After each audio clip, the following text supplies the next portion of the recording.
নমস্কার বন্ধুরা, মানবীর রান্নাঘরে আপনাদের সবাইকে স্বাগত জানাই। আমার আজকের রেসিপি হলো পুষ্পান্ন বা ভোগের অন্ন। আমরা দেবতার উদ্দেশ্যে যে কোনো পূজায় যে ভোগ অন্ন নিবেদন করি তার মধ্যে এটা অন্যতম। তো এটা অনেকে অনেক রকমভাবে করেন, আমি কিভাবে করেছি সেটাই শেয়ার করছি।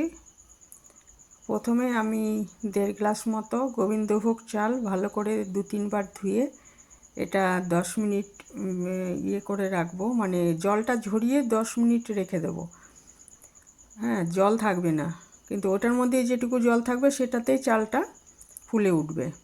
তারপরে একটা শুকনো খোলায় আমি কিছু গরম মশলা, সেটা হচ্ছে 2টো সাদা এলাচ আর একটু জয়িত্রী, একটা বড় এলাচ, কয়েকটা লবঙ্গ, দারচিনি আর ছোট্ট এক টুকরো জায়ফল। জায়ফলটা বেশি দেওয়া যাবে না। এটা শুকনো খোলায় ভেজে এটা গুঁড়ো করে ওই যে গোবিন্দভোগ চালটা রয়েছে ওর মধ্যে এটা ভালো করে মিশিয়ে আমি আরও 10 মিনিট ঢাকা দিয়ে রেখে দেবো, যাতে ওই চালের মধ্যে এই মশলার সুগন্ধটা ভালো মতো চলে যায়।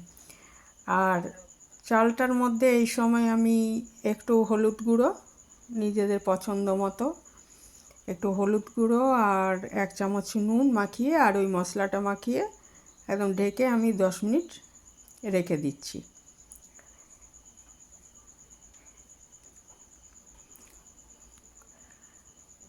আর এটার রান্না করতে দুধ লাগে কিছুটা। দুধের আমি গরুর দুধের বদলে গরুর দুধে করেন অনেকে, আমি নারকেলের দুধ নিয়েছি। নারকেলের দুধটা আমি কেনা নারকেলের দুধ নিয়েছি, আপনারা ইচ্ছে করলে ঘরে বানিয়েও নিতে পারেন। আর এটা এই একটা কড়াইতে 2 চামচ সাদা তেল আর 2 চামচ ঘি নিয়েছি। নিয়ে এটা একটু গরম মশলা ফোড়ন দিয়ে দিয়েছি। আপনারা ইচ্ছে করলে 4 চামচ ঘিও নিতে পারেন, অর্থাৎ পুরোটাই ঘিতে রান্না করতে পারেন। আর এই মশলাটা ভাজা গন্ধ ছেড়ে গেলে এর মধ্যে আমি ওই গোবিন্দভোগ চালটা যেটা মেখে রেখেছি মশলা দিয়ে আর নুন হলুদ দিয়ে, সেটা এটার মধ্যে কড়াইয়ের মধ্যে একটু ভাজা ভাজা করে নেব। আর এই দিকে আমি একটু কাজু কিশমিশও আলাদা করে ভেজে রাখবো। আর এটা ভাজা গন্ধ ছেড়ে গেলে আমি ওই নারকেলের দুধ 1 গ্লাস দিয়ে দিলাম। আর আরও 2 গ্লাস হচ্ছে জল, মানে আরও 1.25 গ্লাস জল, অর্থাৎ টোটালে 3.25 গ্লাস আমি লিকুইড দিলাম আর কি। এর মধ্যে 1 গ্লাস হচ্ছে নারকেলের দুধ আর 2.25 গ্লাস হচ্ছে জল। এটা 1 গ্লাস গরুর দুধও দিতে পারেন ইচ্ছে করলে। দিয়ে এটা ঢাকা দিয়ে আমি 10 মিনিট রান্না করে নেব।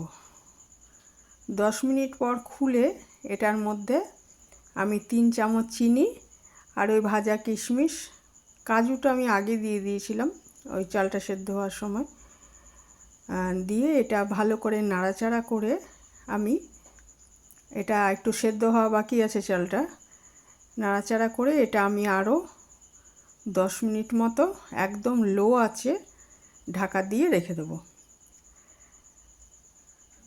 হ্যাঁ, একটু ভালো করে নেড়ে দেবো আর কি, চিনিটা যাতে মিশে যায় সব পুরো ইয়েটার মধ্যে। আর 3 চামচের বদলে আপনারা 4 চামচ চিনিও দিতে পারেন, যে যেমন আর কি দেন, মানে মিষ্টিটা যার যেরকম মনে হবে যেটা দেব সেই অনুযায়ী দেবেন আর কি।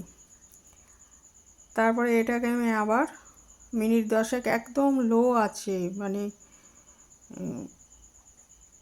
আঁচটা যেন চড়া না হয়, লো আছে আমি এটাকে রেখে দেব।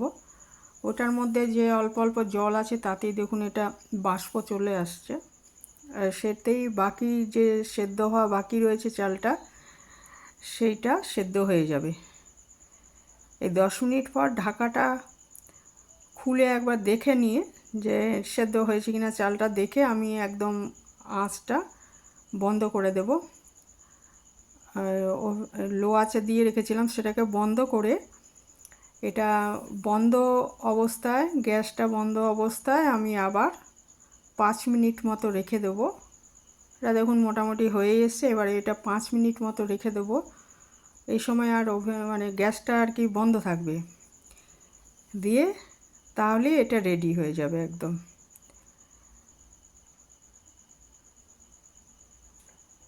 সুস্বাদু পুষ্পান্ন বা ভোগের অন্ন একদম রেডি হয়ে গেছে। ঠাকুরকে নিবেদন করতে হলে এর ওপর ফুল টুল দেওয়া হয় আর কি।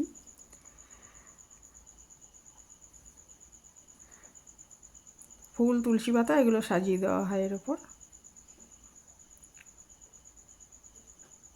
তাই এটা অনেকটা বাসন্তী পোলাওয়ের মতো, একটু স্টাইলটা আলাদা।